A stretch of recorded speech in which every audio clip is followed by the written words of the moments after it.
Thompson Productions. I'm a man who believed that I died 20 years ago, and I live like a man who is dead already. I have no fear whatsoever of anybody or anything.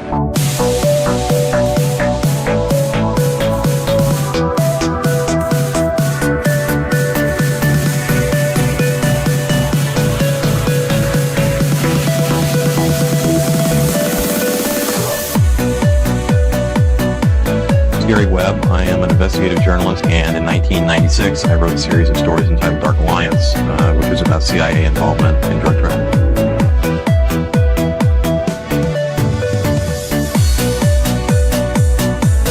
I knew a man who once said death smiles at us all. All a man can do is smile back. We're both in skull and bone, the secret society. It's so secret we can't talk about it. What does that mean for America? The conspiracy theorists are going to go on. I'm sure they are. I don't know. I haven't seen the rest. Number 322. I have duty to report this afternoon that my friend and colleague, Tim Russert, collapsed and died early this afternoon.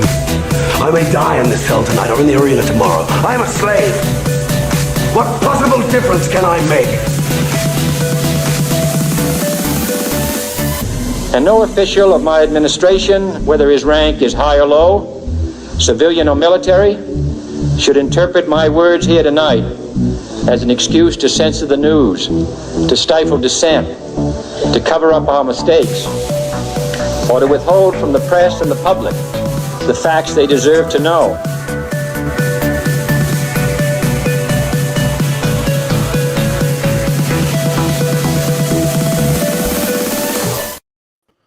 What the fuck is up? Welcome to another Already Dead.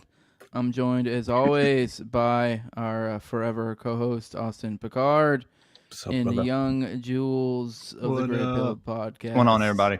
What it do, people? Wild week. I'm very tired. I'm very tired. I had a new batch of kitties this week, a large litter. I've been having to wake up and feed them during the night multiple times, so I am tired. But man, it has been a wild week. Mm-hmm. Man, oh man, just this administration can't help but the very least tease some surprises. You know what I mean? We always get this like, oh, nothing's ever gonna happen, but man, oh man, they get really fucking close, and they like fucking make us go, holy shit, it's gonna happen. I mean, it seems like most of the time later we look back and go, oh, what we thought was really a happening was not a happening. But perhaps there might be a happening. I don't know. What do you guys think? Do you think things will happen? Well, I can guarantee that things will happen, brother. But as far as optimism surrounding some sort of real pivot in terms of policy changing,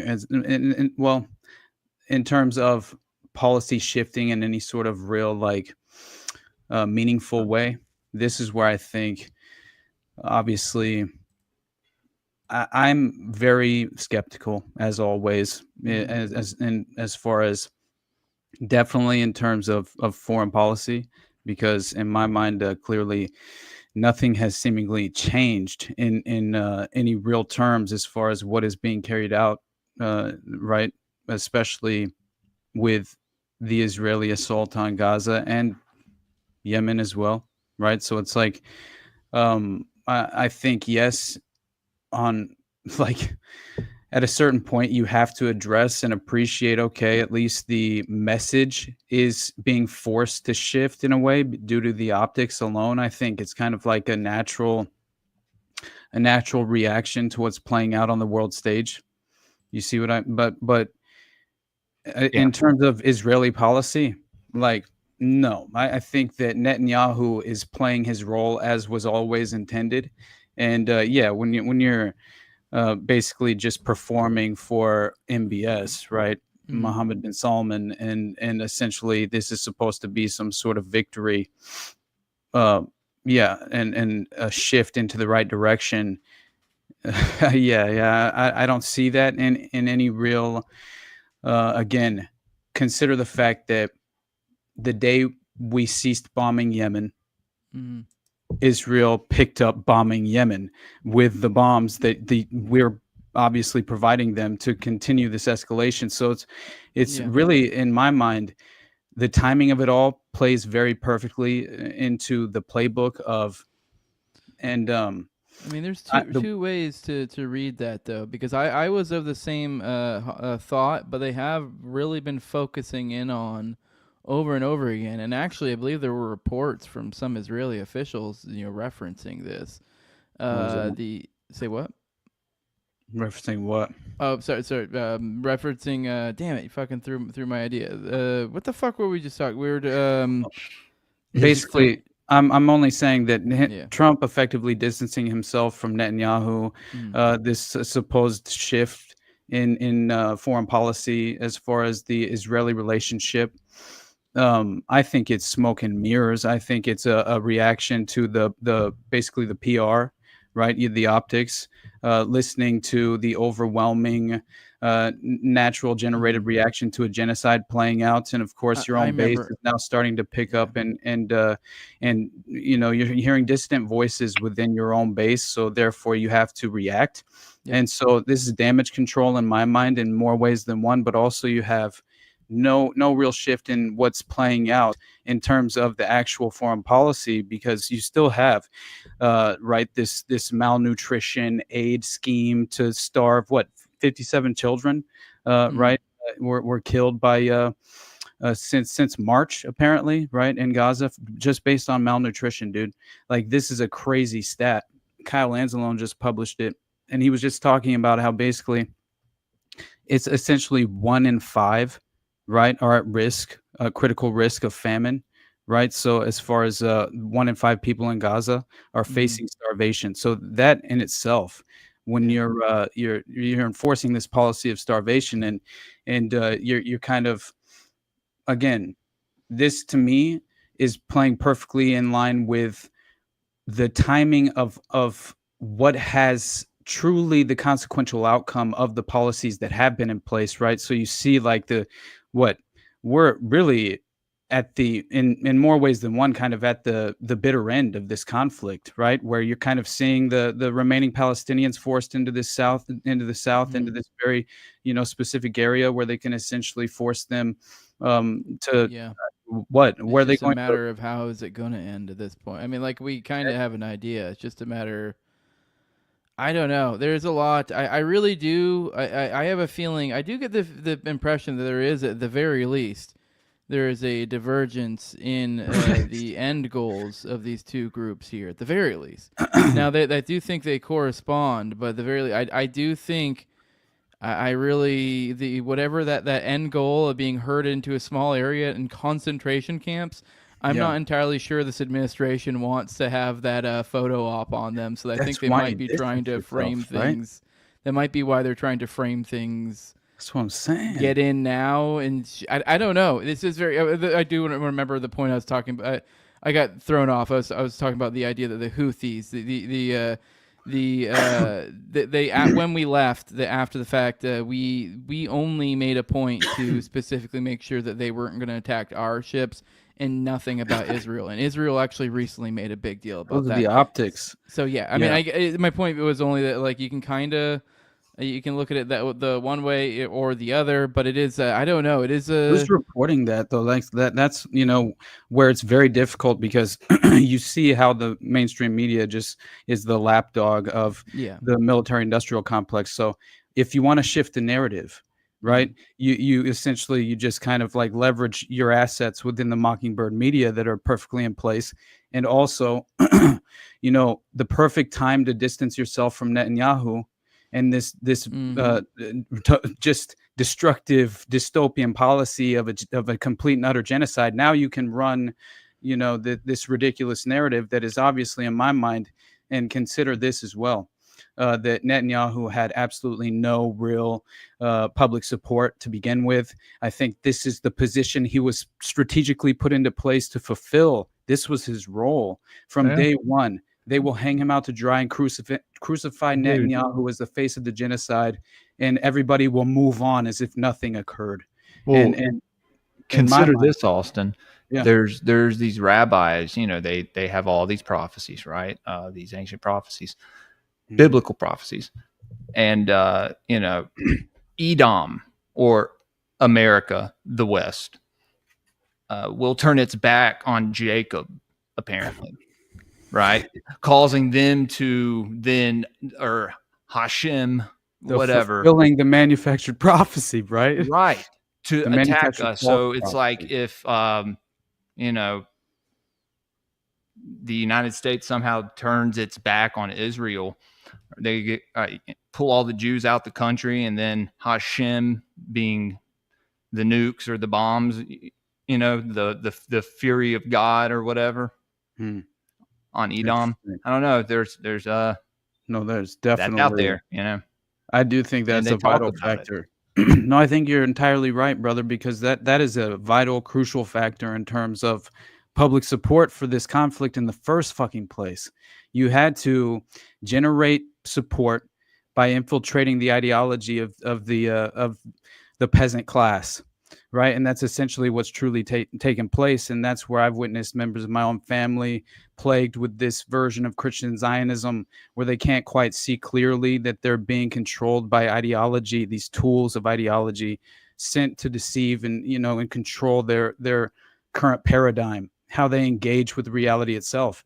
So therefore they fall at the feet of these war criminals, false prophets, and they worship them and defend. Honestly, they defend the genocidal policies, right? These totalitarian measures that is only against their own best interest, and that's what's so it's strategically brilliant. Honestly, if I mean, they're clearly sociopathic maniacs who are entirely disturbed and feed off of the blood of the innocents. But it's like, man, it's a system that has been perfectly structured to achieve their ends. You have to admit that much. And again, this isn't a black pill, man.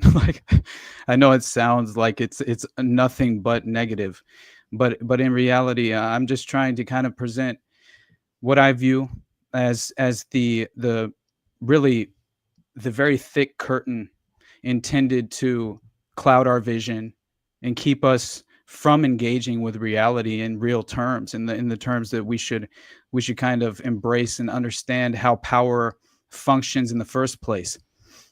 War is a racket. It always has been from day one. It's so I don't know. Politics has always been theater for me.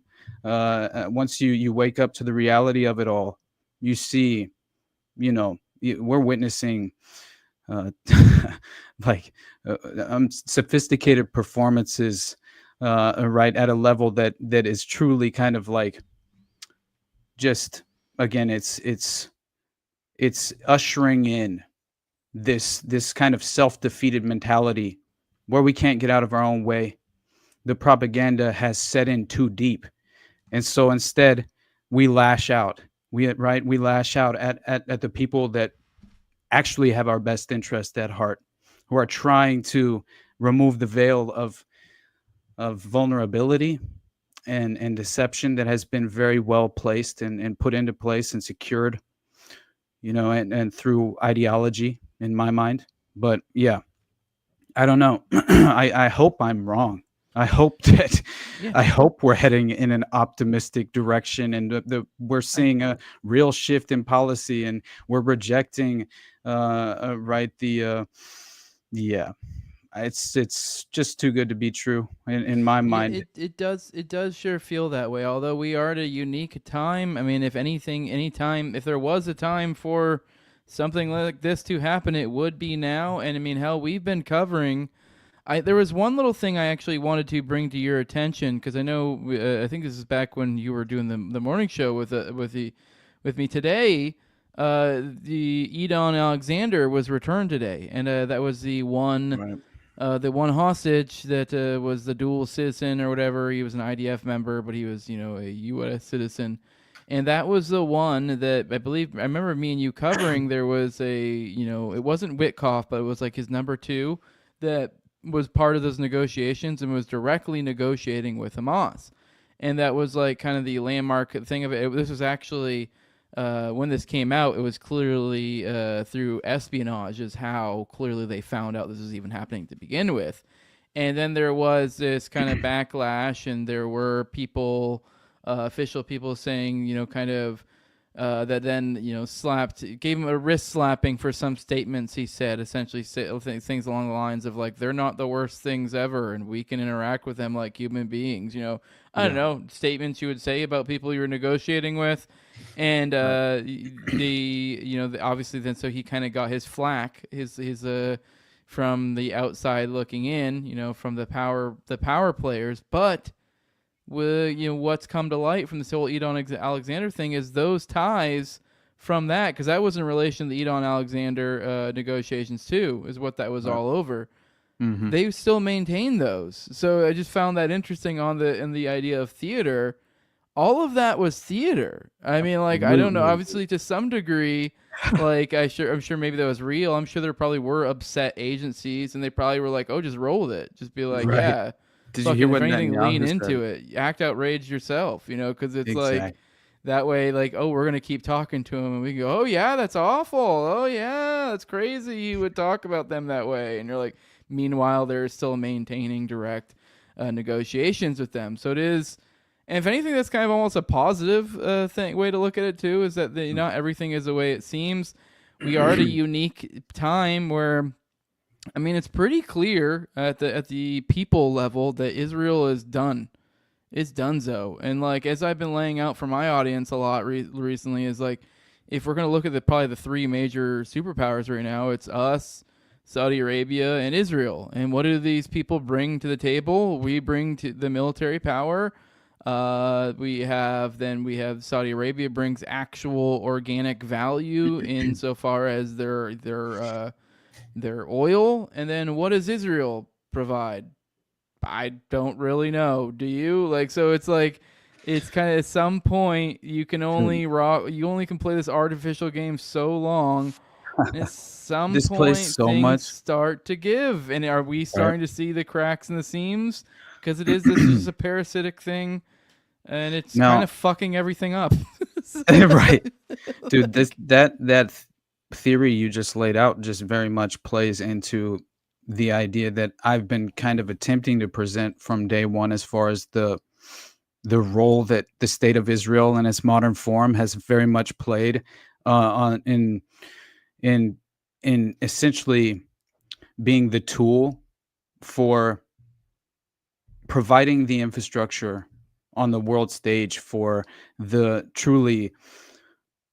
new world order, right? This very much like globalist paradigm, right? This globalist shift, which is going to be a far more, I feel as if there will be far less accountability in terms of nation states, right? And this is by design as well. And I think that this is how you create a dystopian totalitarian infrastructure in that sort of globalist framework. And so that's what I've kind of looked at from day one since researching the Zionist project, realizing, who financed the Zionist project, right? And you come to find that it's these very wealthy bureaucratic oligarchs that happen to be Jews. Yeah, right. Who would have thought that you all these people try to create a Jewish state?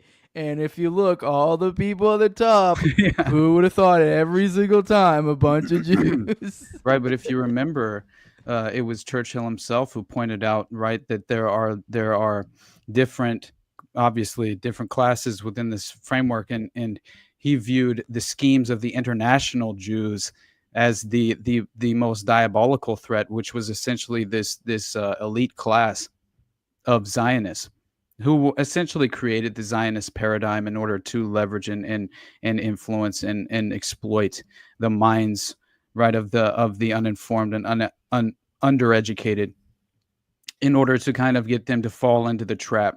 And essentially, what you kind of witnessed playing out though with the Zionist project, right? It was to basically isolate the foreign Jew in their foreign land and force them to to essentially create the modern structured state of Israel. And so they wanted there to be anti-Semitism. There was a diabolical effort to stoke It's in anti-Semitism. their founding documents. They literally they claim that it was a requirement that they are a reaction to anti-Semitism. They literally the state of Israel is a reaction to anti-Semitism. It requires anti-Semitism to exist. Mm-hmm. And it's literally will say more anti-Semitism equals more Israel, essentially. Like that is the formula. Absolutely, but also consider the fact that they were willing to sacrifice as many of the peasant Jewish class as necessary, right, to essentially provide them with the social capital to and political capital to accomplish certain things that would be otherwise, right, essentially it would be nearly impossible to accomplish some of the blank check, the kind of the again. Not you having can look Dawson at it on, by the way. Do what? I'm not having Dawson on, by the way. Oh man, yeah, I'm. I kind of like I have so much value for some of his research that I discovered over the years, but yeah. Yeah, he's a miserable cunt. Does great work, but he's a miserable cunt. Dude.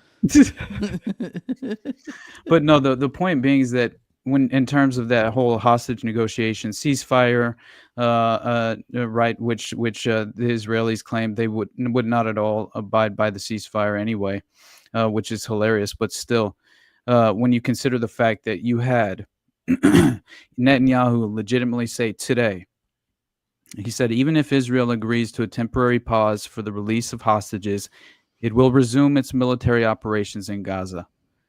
We, in the coming days, will be entering with all our strength to complete the process, to subdue Hamas.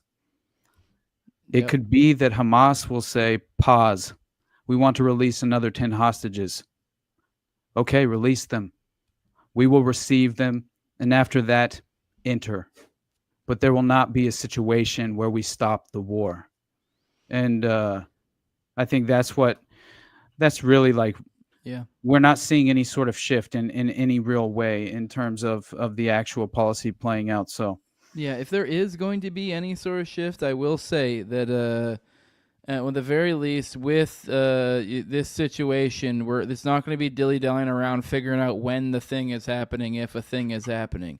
If something happens, it's going to happen within the next couple days, basically, because I mean, literally, as the quote you just listed was Netanyahu in that one today. I believe it was essentially earlier this morning. It was some sort of quote along the lines of, we're basically getting ready to go in. We're still doing this thing. Essentially, was the crux of it, and we're going for the next couple days. And that's the thing. Today is the 13th. Today is the day that Trump got here. Actually, we should watch this a little bit of this. This speech, but he's over in Riyadh, over in Saudi Arabia, doing his little tour over the Middle East, and that's what a lot of these people are. What a lot is hinging on right now. Like they actually had said, they already have all their plans ready to annihilate everything in Gaza. They just said they were going to wait for Trump, but now they've even moved the timetable up even more, making it sound like, as opposed to a relaxed timetable after Trump leaving, more of a basically within days, within 24 to 48 hours, troops rolling in type shit. So that statement that you alluded to was, he says, Israeli military will enter Gaza with full force in the coming days to destroy Hamas, and there will be no situation where we stop the war. It's exactly that. And what he reveals there with MBS is hilarious. You can play it, brother. But real quick, it's interesting. It's possible. I did want to analyze, though. It just is damn it, I forgot and fucking missed my point. Whatever, let's play this. Well, sanctions on Syria are apparently lifting, right? Yeah, they were normalizing relations with what's it, fucking Jelani or whatever. Yeah. Which Yeah. I don't know. You The can turn that a terrorist bad band's way. called. Yeah. I mean, I guess I prefer we don't have sanctions on him, but although I don't know, the whole situation's pretty good. Regime change. That's hilarious. This great transformation has not come from I can't hear it very well. Yeah, it's as loud as it'll get on my end. Flying people and beautiful. I don't know if somebody else has a better version. Yeah, it's probably too damn quiet. Oh, that's cool. Yeah, but whatever. Fuck it. It was. I know. In the crux of the fucking like in there, there's stuff about essentially kind of pushing it back into the neocon stuff. Because what I was driving at with this thing too is there's a lot of indicators that seem to be pushing back. Obviously, we just talked about with Netanyahu. It seems like he's more resolutely signaling, "Hey, we're fucking still doing this. Nothing's changed." But at the same time, we're getting a stronger between Witkoff and Trump and others. We're getting stronger, implications of, I don't know, going a different way. They've seeded out stuff about essentially shitting on neocons. Yeah, there's also neocons. You see Mark Levin. You can see him on Twitter fucking throwing bitch fits. Yeah. Looks like he's on the outs. He's upset about a lot of stuff that they're doing. Shapiro's been upset too. So I mean, obviously, all this stuff can be theater, but the signals are out there, and we will know within, I think, the next probably 48 hours. Ultimately, if anything changes, I would say at the very least, is with all this signaling, I will be astounded if we don't at least make some sort of good move in somehow leverage this into some sort of goodwill. Interactions with like Iran or something. I would be astounded. I mean, because Gaza might be fucked still, but I'd be astounded if this doesn't somehow get turned into some sort of positive development overall, as opposed to where we were thinking this was going. Right. But I don't know. I mean, this could be landmark shit. This could be huge stuff, although it could be nothing. So I don't know, because these really are. I was thinking about this morning. It's like, while I don't think this is going to happen, this is one of those like movie moments that, like, if they really wanted to write some next level government propaganda goy slop, dude, fucking right here, here's your fucking key, here's your moment, here's like key moment, come out point out where like, hey, I was wrong, I misunderstood, blah blah blah. Like, I don't know. Yahoo tricked me. Yeah, I mean, seriously, like, hey. Seriously, like, so hey, gay. I regret not speaking up before, but I'm done making that mistake. Stuff like that, and be like, you could totally, you could give a once in a generation speech with this situation. Like, I don't know, it'd be huge. And what does it matter? You presided over a genocide. Like, it's just so crazy to me. I don't know. It's very difficult because they got every single last thing they ever could have wanted out of this policy. And now when it's resulted in the ultimate consequence, we're supposed to act as if he didn't intend for this to happen? Like, what the fuck? That's hell no. Like, I'm just, no. Even if that were true, fuck you. You know what I'm saying? Agree, like, I agree. Like, but if I swear some of the stuff being floated out, if that's true, which I do not think they will be true, I'll bite my tongue and be like, oh, okay, yeah. I mean, if he decides on a lark, like, hey, I want to advocate for a Palestinian state, and some of the other crazier claims are being floated out there, which there's no way in fucking hell, then it's like, yeah, okay, I'll let slide the whole supporting the genocide part. Like, we'll see. Although I very, very much doubt. We'll see. I mean, I don't know. I know. It's just, it's such a bizarre situation, no matter how you cut it, however this goes. So you're absolutely right. I don't know. I don't know what to make of it. Well, while we're on the Jews, let's talk about Hitler doing gay stuff. I saw you had a pretty popular post on that this week. I'm assuming maybe you guys talked about it on like whatever this is or something, and that's why it's making the rounds. No, honestly, basically, I think it was because Sam quote tweeted it yesterday as soon as he saw it and mentioned like, oh yeah, and he went to Tavistock as well. Because, we've had that conversation, obviously, and me, who doesn't know at this point, if you've like dug a little deeper in you're among these circles as far as the like-minded research and investigation into Hitler, then yeah, Hitler sells pussy, dude. Yeah, definitely. Hitler's apparently he was potentially a male prostitute, right, in Vienna and Munich, but we'll get into that in a moment. But what I think is hilarious is the reaction to it, right? If you mention that Hitler could potentially be selling butt pussy in Vienna in 1907, and people like legitimately react and say, We like, just lost like 10 viewers. I had one person, dude, who goes, they basically said, "Oh yeah, all right, well then let Israel do whatever they want then." It's like, what, dude?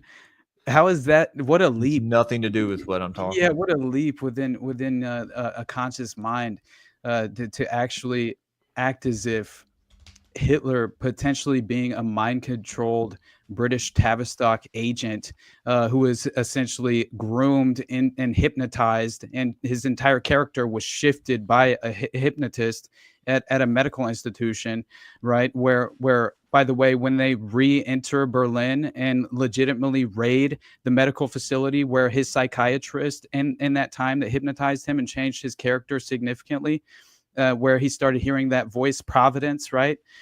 Yeah, and essentially was given the script that he would become the Ubermensch, right? The Aryan Christ, the right wing God King, essentially at the time, right? Now, I'm not saying that some of his speeches aren't insanely moving.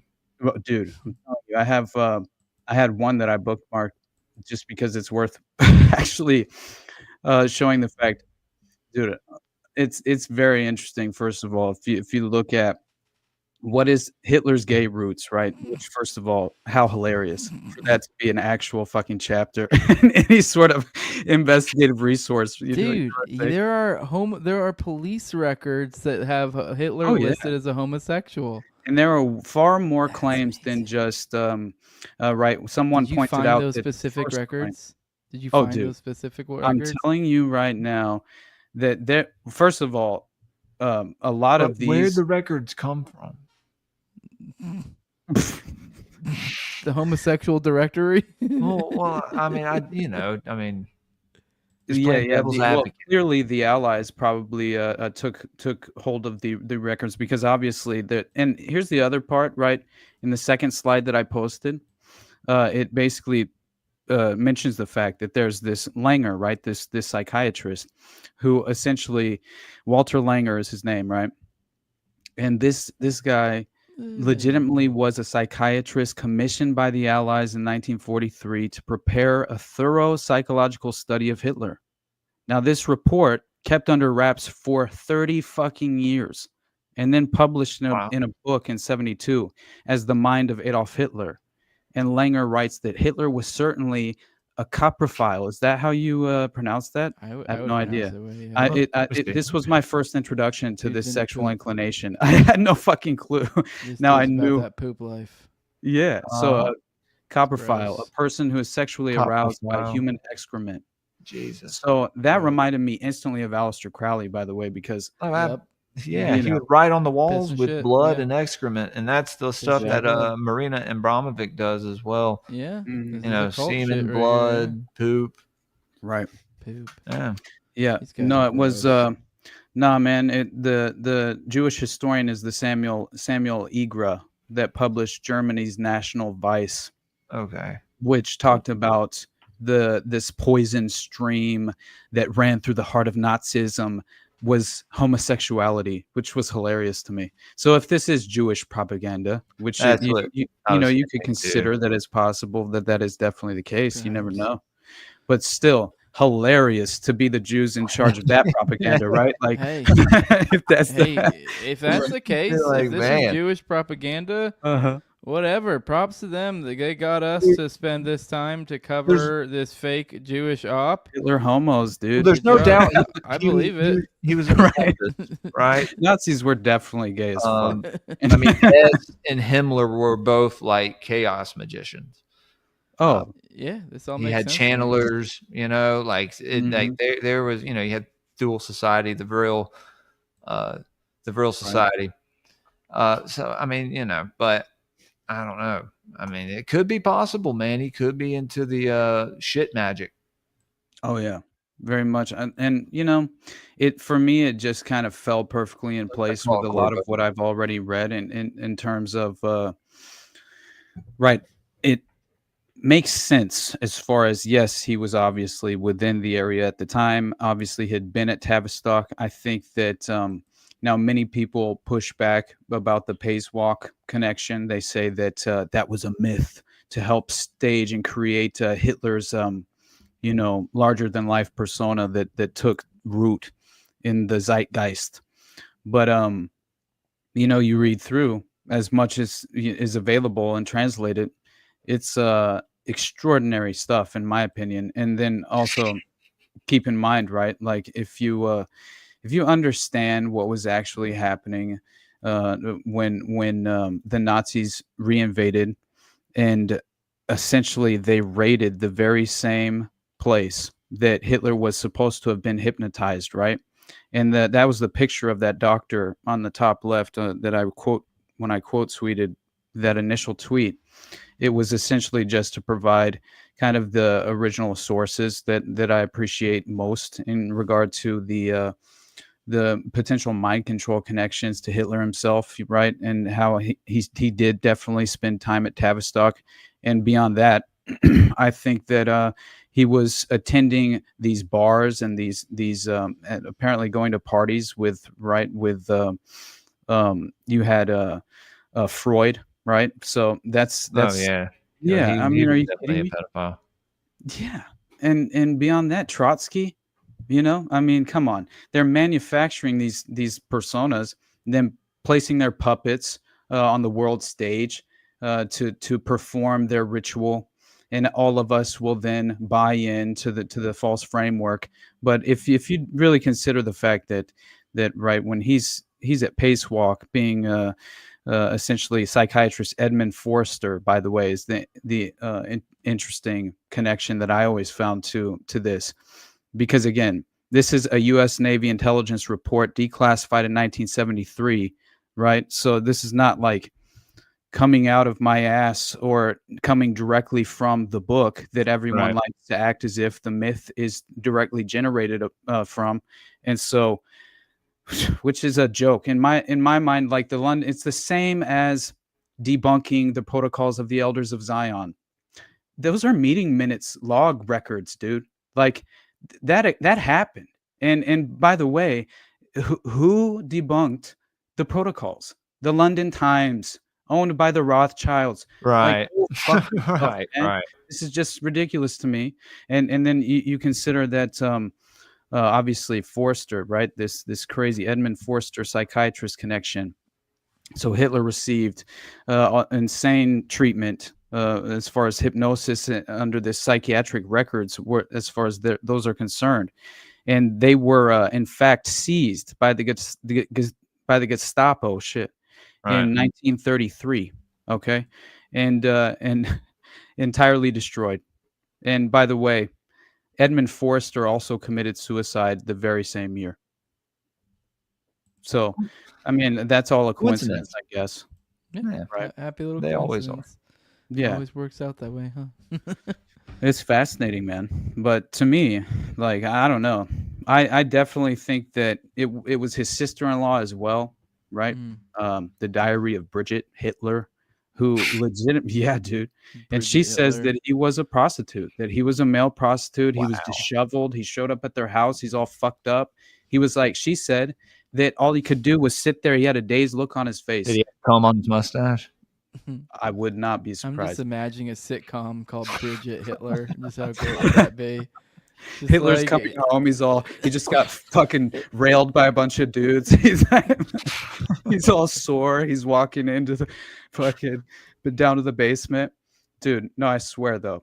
Like basically what she said was that he comes in, he's disheveled. He's essentially has a dazed look upon his face.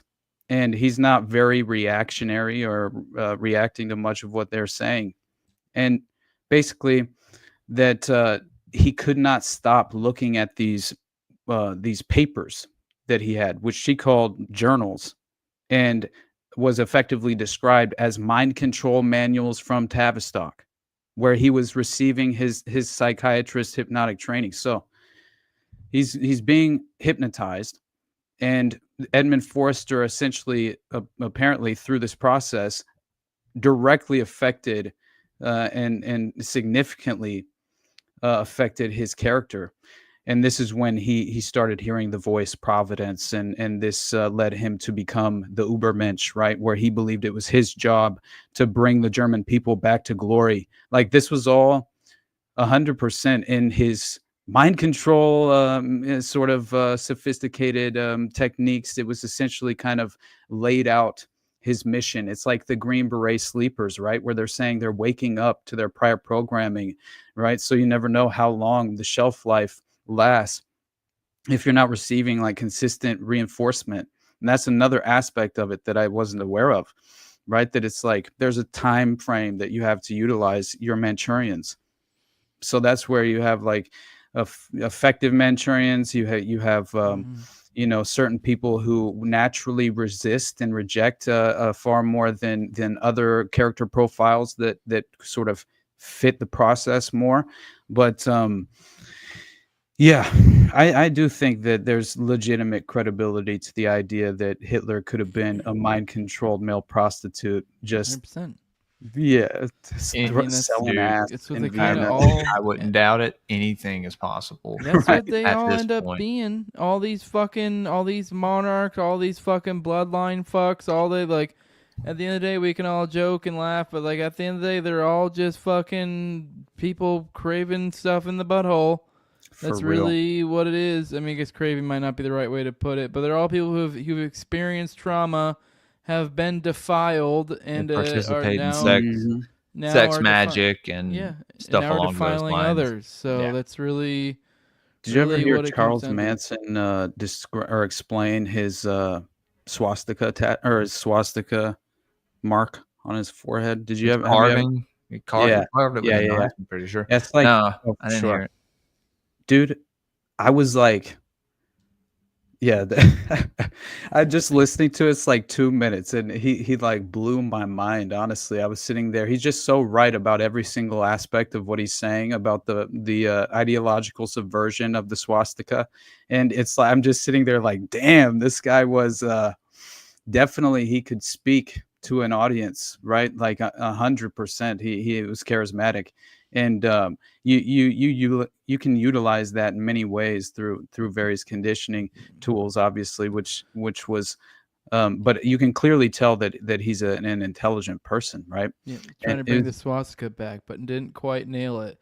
Not quite as well as our homie Ye, who fucking stuck the landing on nigga Heil Hitler. Who would have thought we're bringing that back? That's the song title.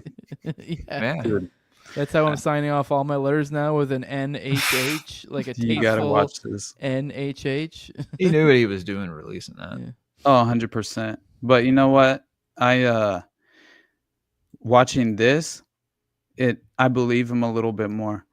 This is very interesting, and it's mainly just because, like, look, man, I get it. He could, I don't know, because for myself personally, you already know how I feel, right? Like, it's very difficult. I'm trying to reflect all the time and consider what is real and how much we are being deceived and manipulated. So, but am I, falling into a cartoonish version of reality when I should check myself occasionally, right? Which is what I attempt to do. But it's when you read things like Laurel Canyon, you see the significant celebrity influence. You see how many of them are controlled and as puppets on a string to influence the direction of the public consciousness.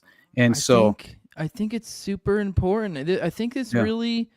This has got my head spinning, this whole situation, about how important in this ongoing theme, you brought up Laurel Canyon, and how this idea of how inextricable intelligence ops and musicians, artists, like how hand in hand these things go. And it's kind of makes you think the reason why is because these are top level magicians. Yeah. Like, this is next level magic. Like, these go out to the masses, and like, as ridiculous as it may sound, nigga Heil Hitler that's some like spell breaking shit. This is like top level like magic. This is, I mean, I don't know, maybe I obviously don't don't think you're wrong. I don't discount the idea that negative things could come out of this, but the very least I think it's undeniable this breaks the spell of multiple things. Nigga, to some extent, continually chipping away at the spell that is nigga, and also Heil and Hitler. Just the idea of just saying that. Like, you listen to that music video, nothing is hateful that he's saying in that, and then he lays out kind of like why everything, and he goes, and then he says, and then he goes, and nigga Heil Hitler. So it's just literally, it's just saying, it's no different than saying cowabunga. Or what the fuck is up, dude? So it's like, you know what I mean? The point being is, it's like it's breaking the spell of this nonsense that people go, oh my God. And you're like, nigga Heil Hitler, hell yeah. But then they're going to hear it like 1,000 times. Yeah. But he's also embracing the role of the villain, right? Like, that was what he said within the context of the song as well, which is perfect. It's like, you made me the villain. You don't understand what I say. You basically saying that you consider me a Nazi, so fuck it. All my niggas are Nazis. Heil Hitler, like, that's what he's saying, right? And he's not wrong, because effectively, all my niggas are Nazis, right? Like, that's essentially where we find ourselves, right? And he hangs out with honestly, Fuentes, and that's about it, right? Like, right. Yeah, and I just like, I guess he knows a bunch of black Nazis. I don't know. But the other thing that I considered, and I threw this out last night on whatever this is, was basically that I think that, the way that I first interpreted this is, okay, it's very much stoking the culture war, right? So you're considering like this, the way I put it on NDS was cultural terrorism in a way. It's like this way to kind of, where each side of the political aisle is getting what they want out of this. And it's also doing nothing but escalating tensions. And now I do think that just for the mere fact of the First Amendment principles, obviously, I think that there's more upside here than not in breaking that barrier in a way, right, that you mentioned. But at the same time, you also consider what people who are ideologically opposed and already at this moment, how they will embrace this and react naturally, over emotional, as always is the case, right?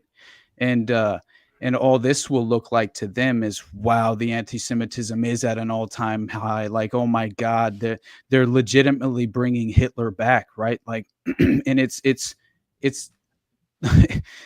honestly, it's reinforcing every bad idea they already had, which was that Trump is Hitler, right? It's this, right? It's honestly, that is the underlying notion here playing out. No, Trump loves the Jews. Right? Yeah, it's like, fuck, like, that's man. all his money. That's like 90% of his his campaign donations were from Jewish donors.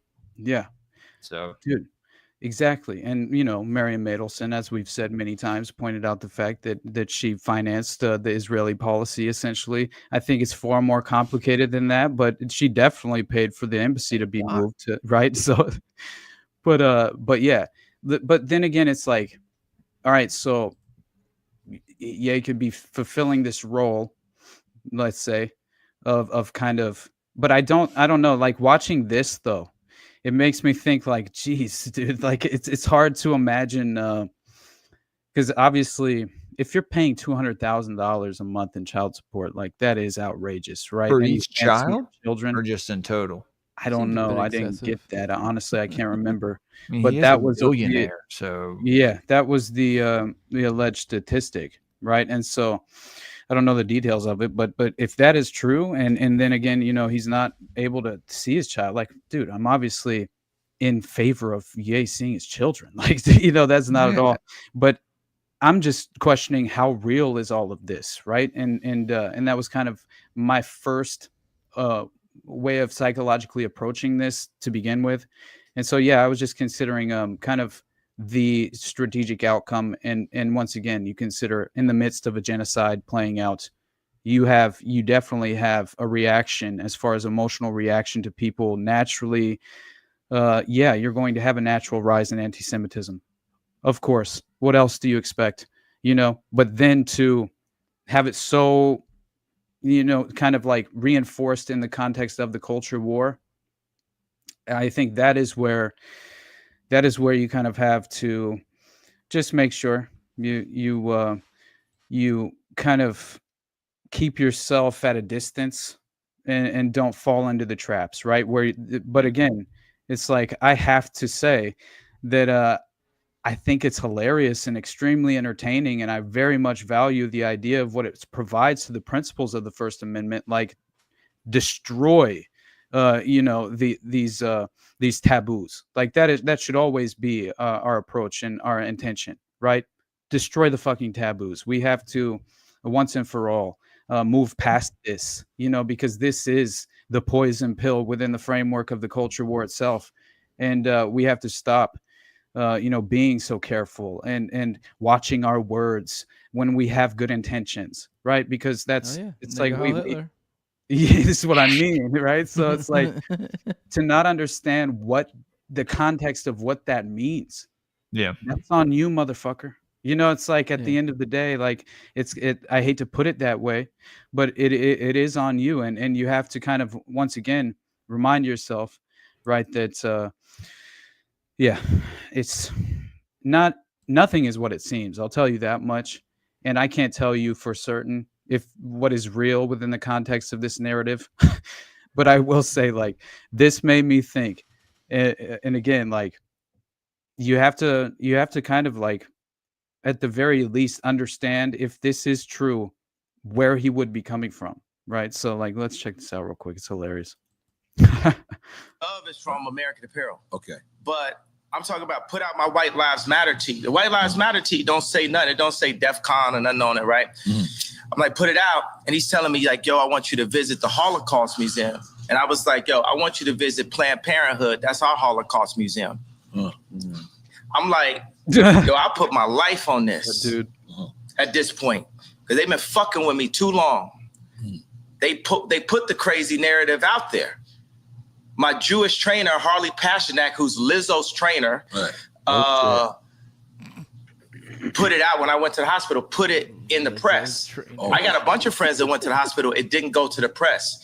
They did that just like they did in the documentary on the 3rd episode to say, we love Ye like the rest of y'all. We know he a genius like the rest of y'all, but sometimes you got to turn the camera off on him. So they'll go and get a dude that's supposed to be my friend that's been taping me the whole time and buy this nigga out for $30 million. I thought you co-signed that. I ain't co-signing, but you get used to that. Paparazzi taking a picture of you. You ain't getting no money off it. Right. You just get used to getting screwed by the Jewish media. And I'm saying, y'all done poked the bear too fucking long.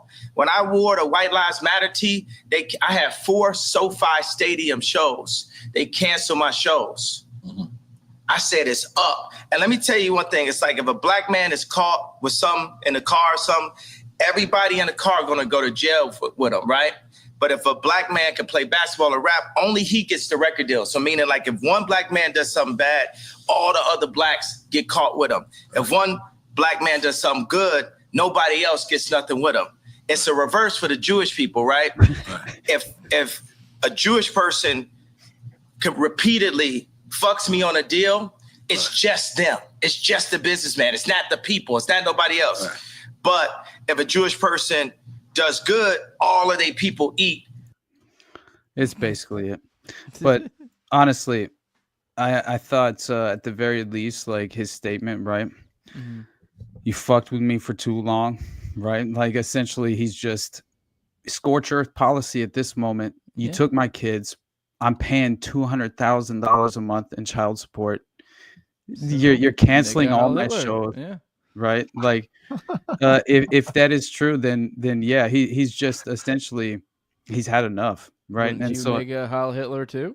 Dude, and by the way, we should after we come back, we should play the end of the song as well, as far as like the interpretation of that portion of the Hitler speech that he put in there is a message.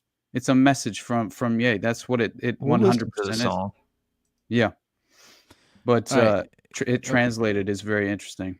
All right, guys, we're going to go ahead and take our intermission. We're calling them postmortems now. That was suggested by multiple of you guys, probably well over 5 of you at least. It was kind of, once people figured that out, it was pretty damn obvious. You're like, oh, shit, postmortem. Oh, obvious. Ah, ha, ha. Get it. Super clear, obvious play on words. But yeah, we're going to play this. We'll be back in a few minutes, and we will be taking calls at that point. If you were patrons of me or Austin, you would already be able to be back there. You would be able to hang out with us in the pre-show. They usually do. We were hanging out with Shayuon, and Bobo just showed up recently, but your mom, they get priority as well. I'll post a link on my Twitter. Yep. So Jules is going to post a link on Twitter and in all the chats. So keep an eye out so you can pop in. You can treat it just like a phone call. You don't have to go on a video call. You can turn off the video. But with that, guys, we're going to go bounce out. We'll be back in a couple minutes. Enjoy this video from last week. We'll be back in a few.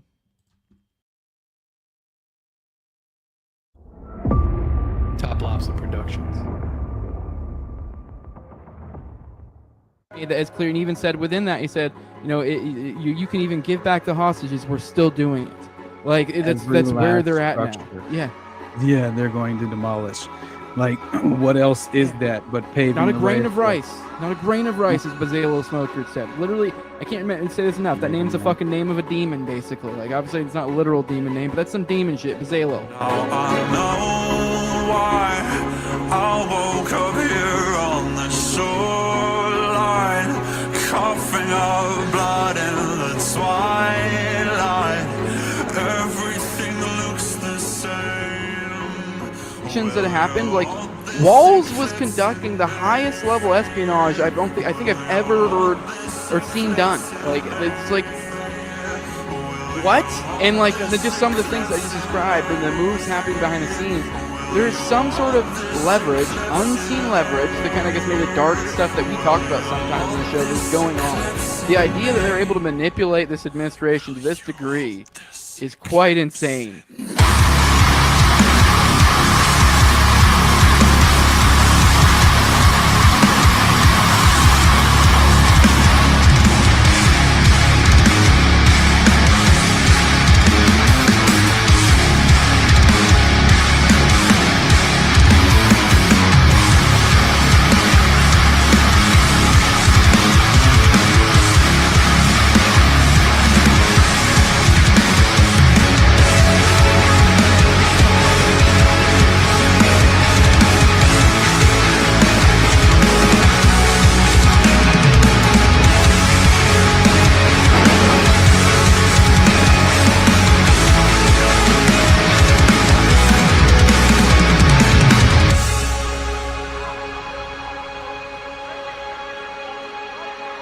And I tweeted it and then we posted the video. Yeah. She had an interaction with that faggot that y'all troll on Tower Gang. Misfit Patriot. Oh yeah, dude. I'm telling you, dude.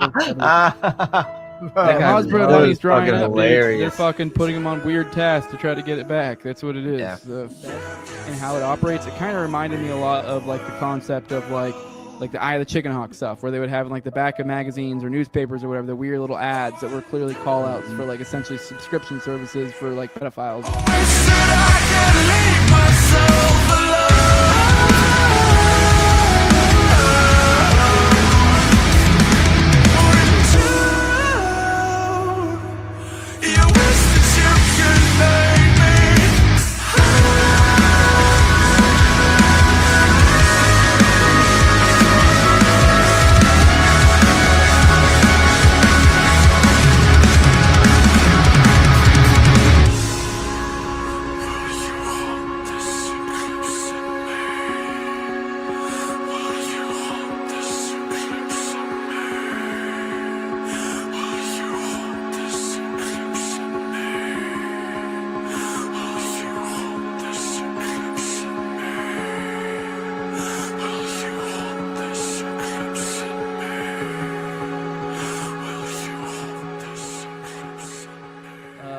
let's say, for example, methods on how to tap into pre-programmed individuals or something like that.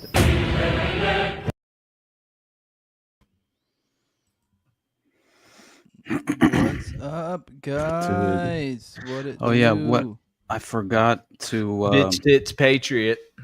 I forgot to point out the fact that another aspect of that clip that I found interesting, really the main point, was him obviously mentioning Pasternak, but it was the implication that, of course, Pasternak was the one who planted the crazy narrative as far as Ye's out of his fucking mind, he's insane, whenever he was institutionalized, which of course that would be his role, right? As Which the is the role he always plays. Wasn't he Lindsay Lohan's trainer? I want to say he was Amanda Bynes, right?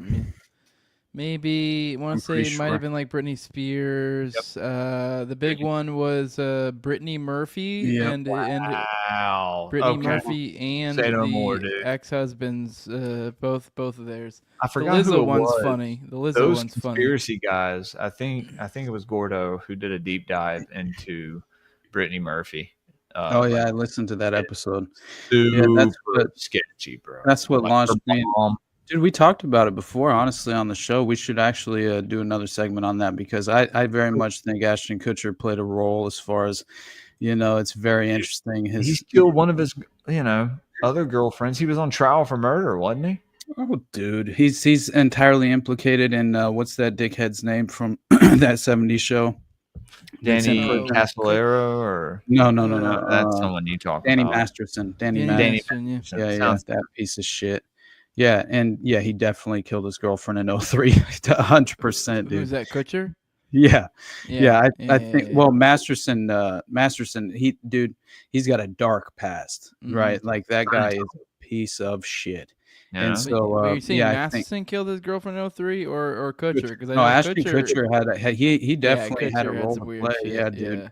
And I think he's definitely connected to being at the house that night. He cannot account for. He has no alibi. And so there are very strange details within the timeline of that case that make it dude. The blood on the floor. I know. By the way, we're taking calls now. We have probably, I think, something like 5 of y'all back in the back there right now. So between of y'all that are there already, if you guys want to let our boy Jules know which of y'all want to come on, and we can bring you guys on and shoot the shit with y'all. Otherwise, you all just can hang out there and we can keep on talking. It's one of you guys in the private chat or from our patrons did send me the letter. The Albert Pike letter, you probably know about this one, Austin. The one where I believe this is the one where people usually point to for the Illuminati.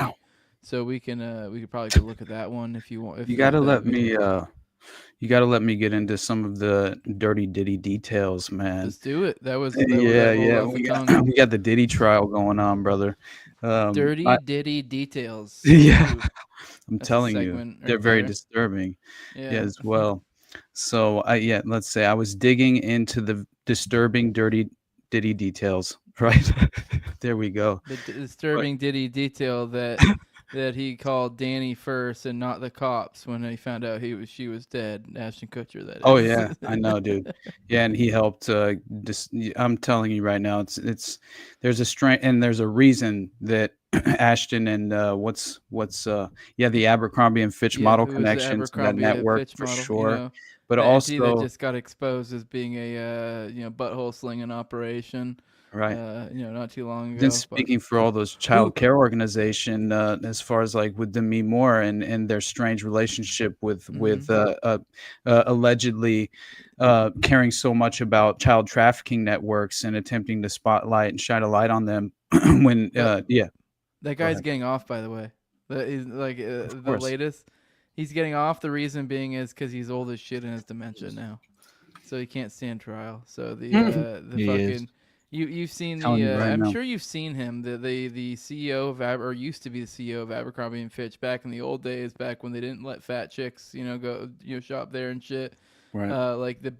He had that weird big head that rich super materialistic people get. Like Joe Rogan. Well, no, not like that. You know those twins that are like super famous and like are like geniuses and like polymaths, and they have the weird Faces.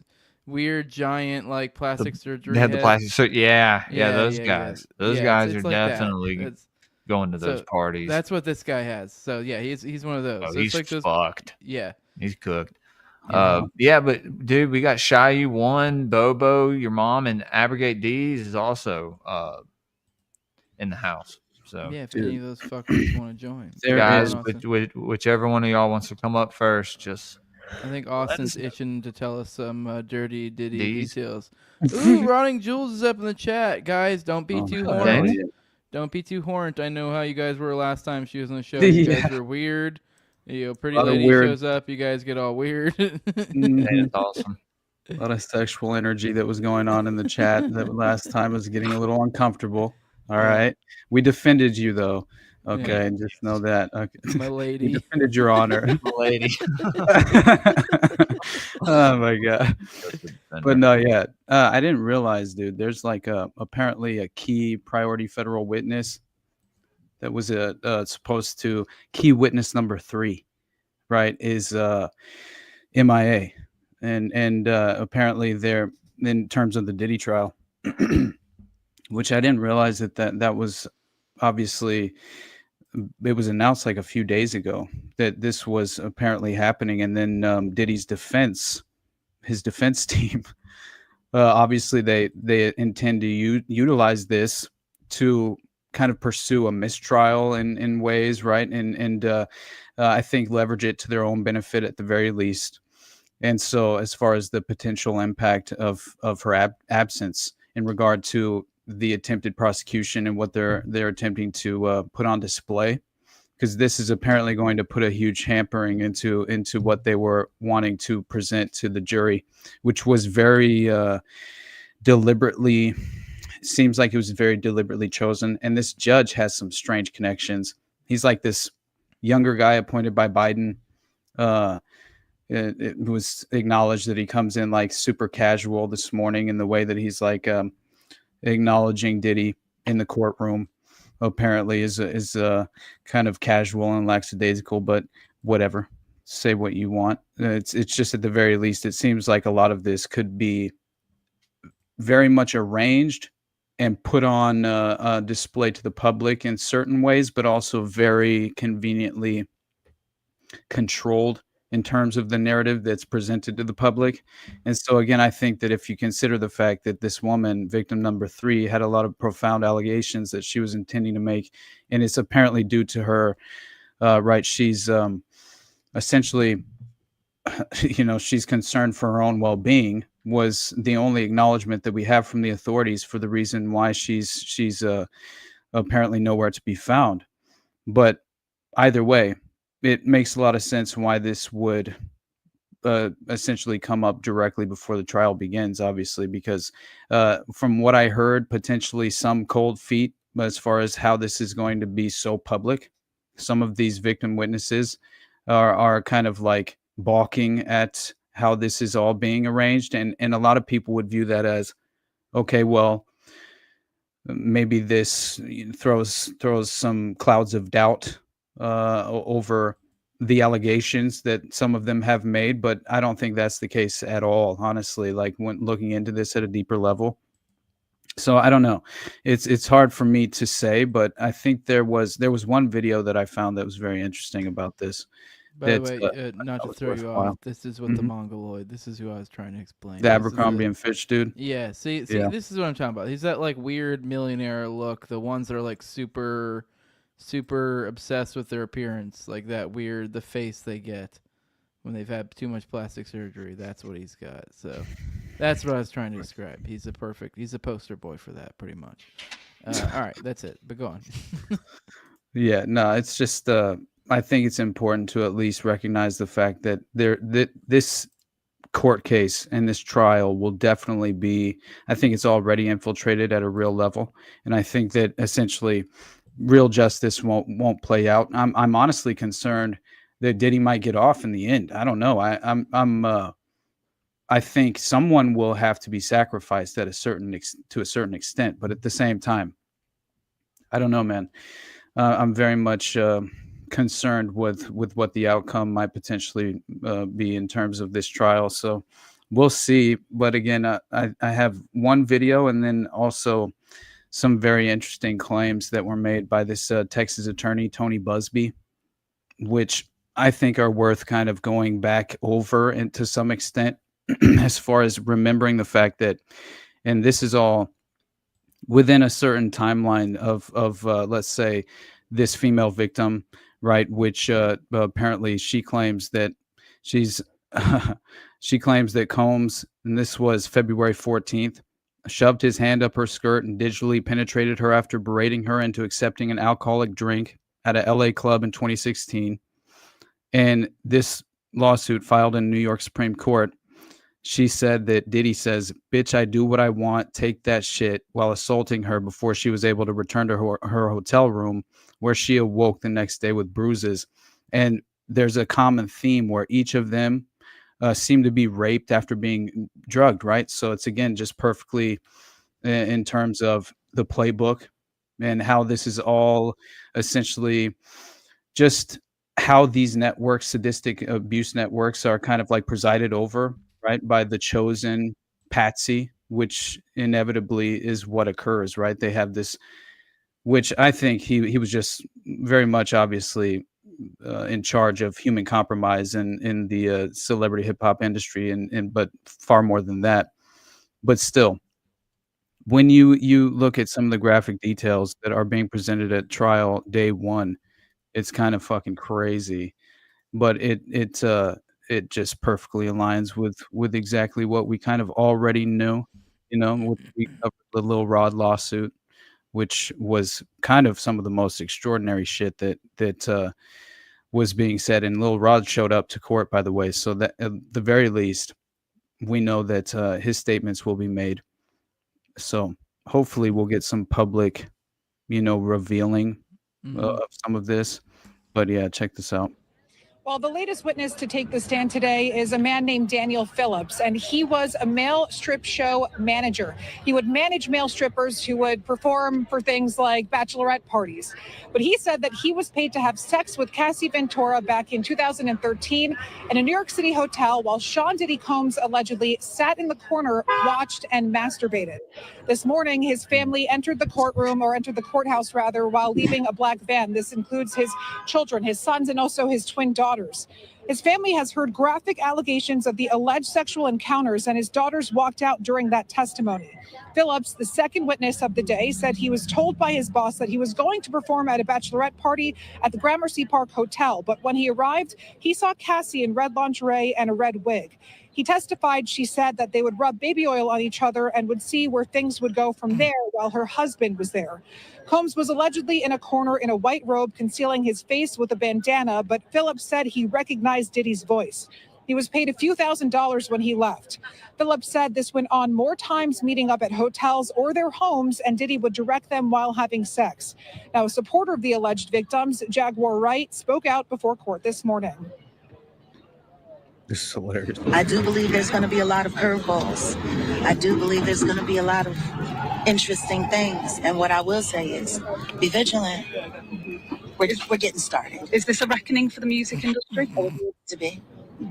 And if it wasn't, I hope my presence starts that.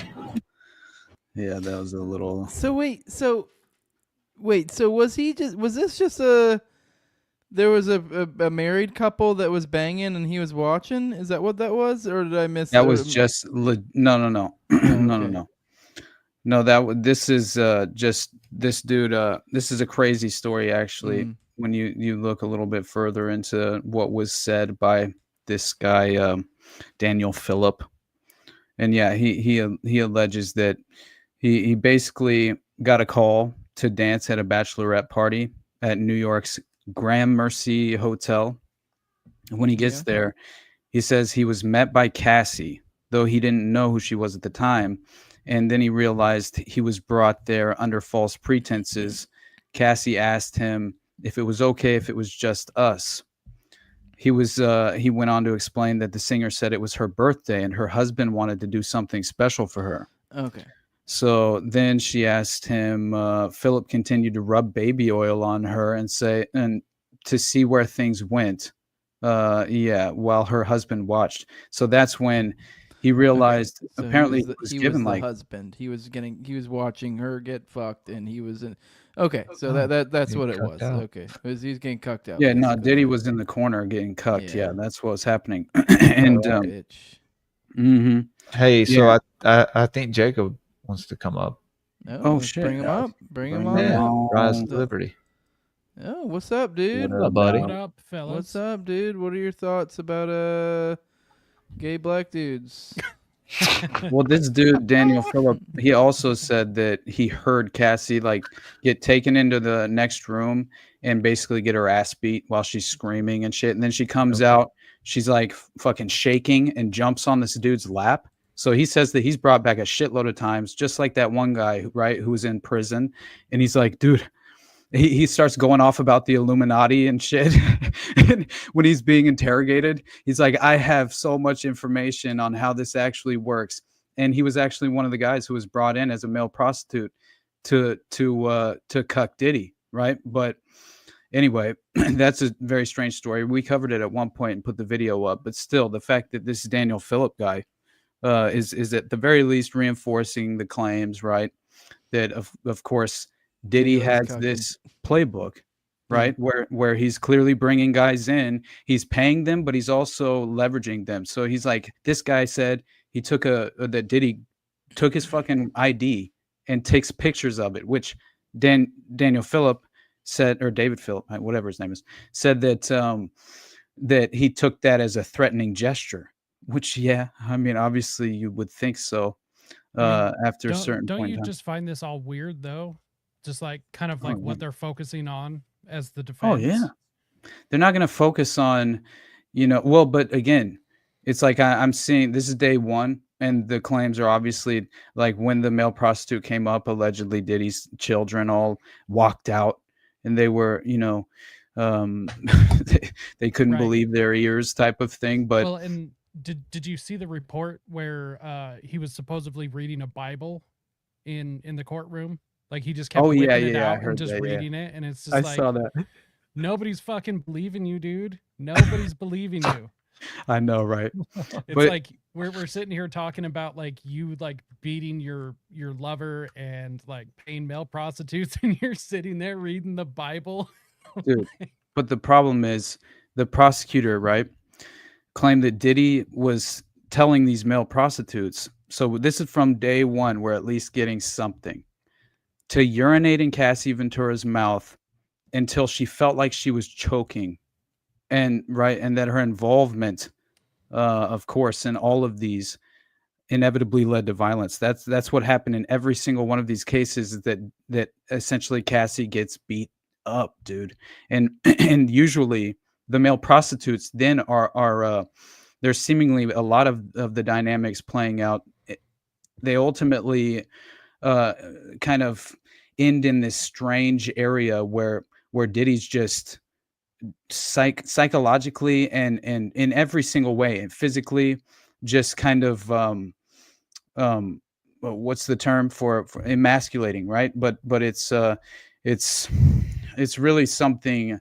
Like, for example, one of the prostitutes claimed that he was forced to wear a dental dam and put a basically secure this apparatus on his head where it was just a fucking dildo, and then and he was force fucked and like all night, and with all these different people, and dude, and he Really a claimed that he workaholics was episode. I'm just telling. Hey, we have a Force common theme fuck. for this episode, right? Dude, But hey, I saw I'm something just saying. earlier about like him making the prostitutes like splooge on people and then would like rub it into their skin and stuff. It's like, Oh, God. it's just Yeah. like some of the most just like degenerate shit I've ever Degenerate heard. as fuck, man. Yeah. 100%, man. But again, it's like, There we go, Corvo. I swear they kind of have to, like, at a certain point Straight with up. that degenerate level of perversion, you kind of have to outdo yourself, right? So you're kind of seeking this. I don't know. It's a thrill-seeking behavior in the strangest and most fucked up way. right, to kind of like, it's like going back to what cropophile. What the fuck is that? I didn't even know what that was until I was introduced to Hitler potentially being sexually aroused by human excrement, and I'm like, okay, well, just the same type of people who are fucking pedophiles, you know. exactly, man. Yeah, it's just kind of it's just an additional layer to the perversion, really, is all that it is. But it's still when you have this common theme of drugging the victims as well, like each and every one of them. By the way, no, it's not only focusing on, like, she was 17 years old. One of the victims who claimed that she was digitally penetrated, and she said that happened after she was drugged. And so clearly she was in a fog already. She was dazed. She didn't know what exactly was happening. She not at all did she consent. And so it's very strange when you see, at the very least, like, we have multiple accounts from young girls who are clearly underage and under the age of consent at the time of their abuse. And they had been arranged. By the way, there was some dude I read about who was selling, essentially he was like selling albums on the street, right? And he basically gets abducted, essentially. It was this unnamed aspiring musician from February 10th. This is in the court documents. He said he was invited to this A-list birthday party while he's selling just CDs on the street. And this guy pulls up and apparently recruits him to this A-list birthday party, and claiming to be a talent scout for Diddy, right? And when he arrived, Diddy allegedly made numerous promises about helping him secure a major record contract before asking the plaintiff to perform sexual favors. When he refuses, Combs withdraws the offer of help, obviously, in the music industry, and then raped the plaintiff. And then the plaintiff is then brought back to his original location and just dropped on the street by Diddy security. Shit. So that shit's going on, you know. So did Cassandra testify today?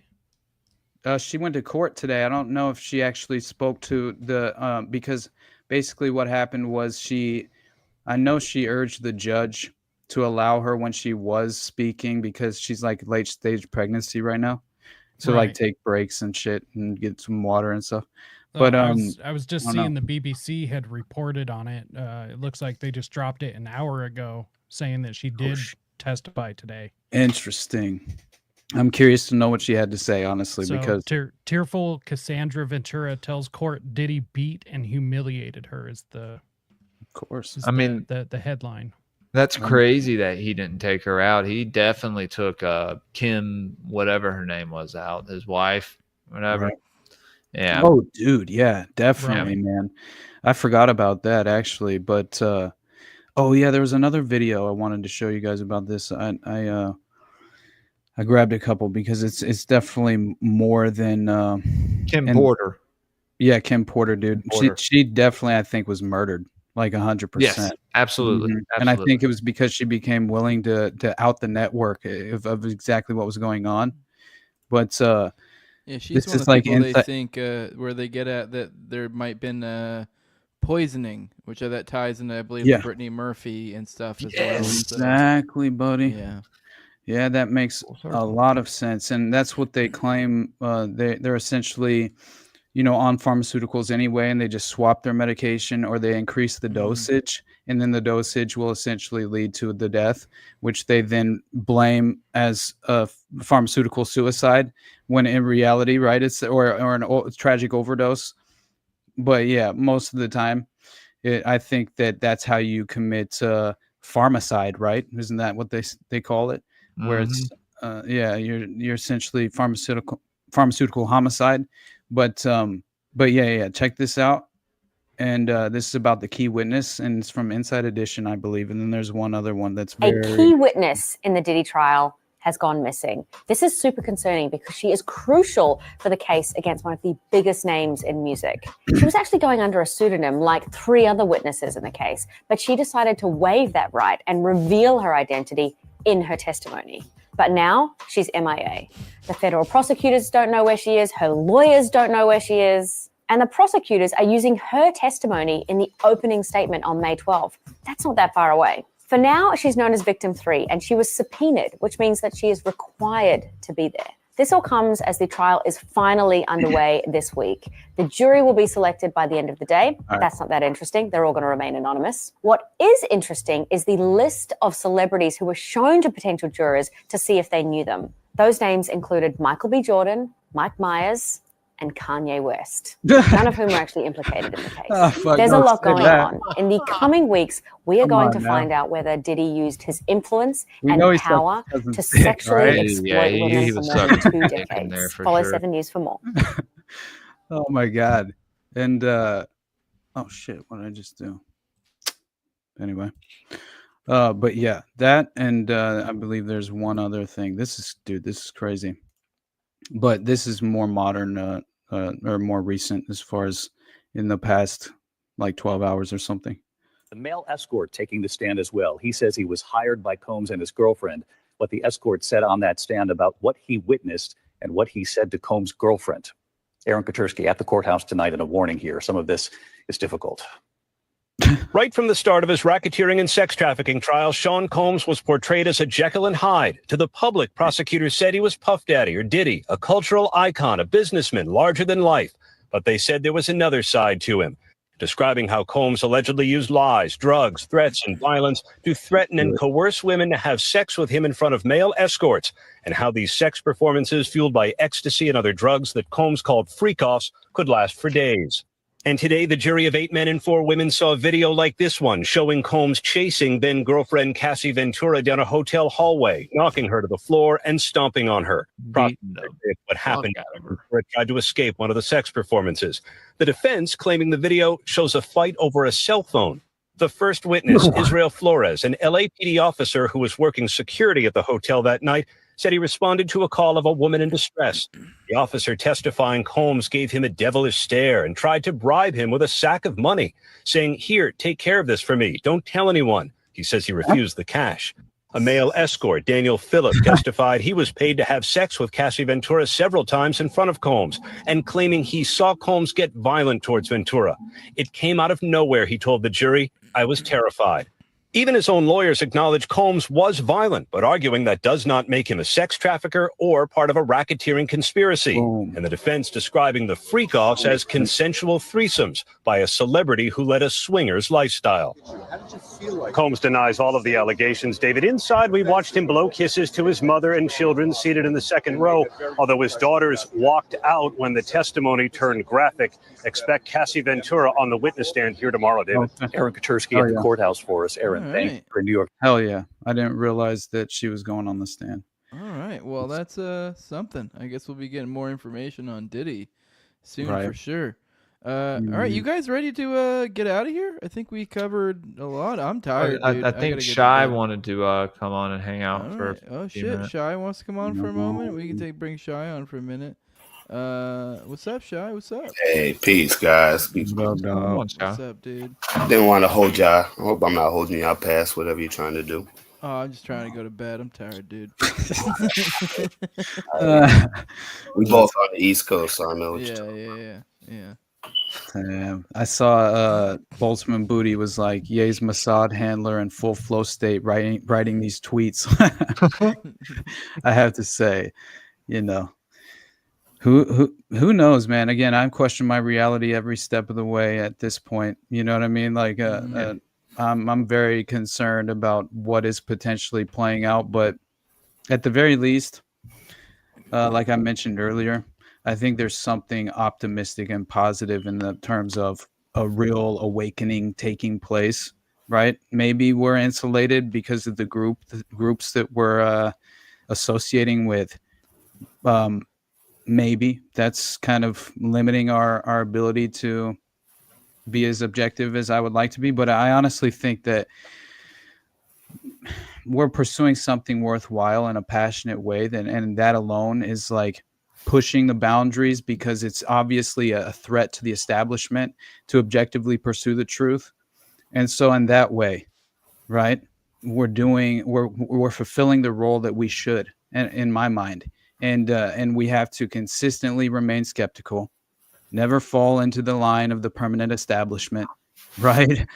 And but yeah, also appreciate what is good about some of, even if it is counter propaganda, if that's what how Hitler really is, or it's a Just fun very to say. wealthy mind controlled dude that has had his children taken from him, who sucked his cousin's dick when he was a kid, and it's like I'm not sure. I don't know, but I'm trying to figure that out for myself. Obviously, What does one do but Heil Hitler in such a situation?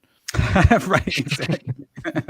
Yeah, of course, right? Because clearly you're up to butt stuff, and you would obviously idolize and admire Hitler, a young male prostitute, What mind control. recourse is there left? Well, yeah, it's interesting that we just came out of this phase where it was pushing like all that rainbow stuff in our face. Men just like shoving their fucking asses in people's face, just right. With all these pride thing, and it got to the point where now we're like, the pushback is so like before it's not an issue when motherfuckers would just but now it's like it's pushing all this. You don't even want like heterosexual people pushing their sexuality in your face. So when it becomes like this over pervertedness, right, then there's a strong pushback, and it feels like that pattern is being just reused with this anti-Semitism thing. Absolutely, buddy. Really making it to the point where like, oh, you can't be anti-Semitist, you can't do that, you can't do that, to the point where it's like, yeah, just fuck it, let it go. You know what I'm saying? Looking like I think a lot of that's happening though because people are waking up to the Israel thing for the very first time. Like this hasn't happened on this scale before, and so a lot of people are just seeing it for the very first time. Plus, I mean, X has been instrumental in this, so because we haven't seen video on this scale coming from that part of the world like this before. Mm-hmm. That's pretty funny to say as you're showing the music video of Yay. Oh shit. When people fuck on my bitch, shit that I post on Twitter, they telling me, yeah, don't say that. How niggas can't see me in public, I'm driving an all chrome Maybach. All chrome Maybach. I still can't get my kids back. With all of the money and fame, I still don't get to see my children. Nico, dude. But they don't see how I be feeling. So I became a Nazi, yeah, bitch, I'm the villain. His reaction. Fuck yeah, that drop is amazing. That beat's hard as fuck, dude.